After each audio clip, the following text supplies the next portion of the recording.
Наши психолого-педагогический класс сотрудничают с Институтом исторического социально-гуманитарного образования. Да, это историки, обществоведы.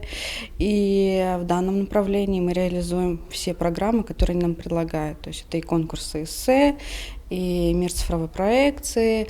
Также, естественно, участвуем во всех днях открытых дверей, которые нам предлагаются, мы с детьми посещаем. Ну и, конечно же, ядро, которое нам подготовили и создали программы, мы также реализуем в нашей гимназии.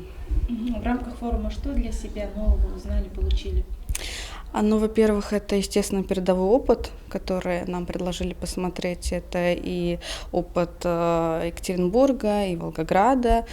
Спикеры тоже представляли, как они реализуют данные программы. Ну, естественно, в рамках нашей секции это проектная деятельность, индивидуальная проектная деятельность, которая также прописана в наших ГОСах, обновленных стандартах, и действительно было очень интересно еще раз окунуться, посмотреть, что мы не дорабатываем в рамках наших индивидуальных проектов, да, то есть какие дети работают.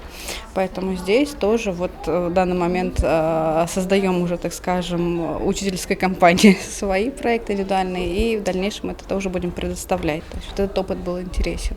Это мой родной любимый университет, и поэтому, как только предполагает что-то ПЕД поучаствовать, реализовать, естественно, но и с огромной благодарностью, с огромным восхищением возвращаем сюда вновь, и безумная благодарность педуниверситету, и в рамках любимому ИСТФАКу тоже большая благодарность и привет.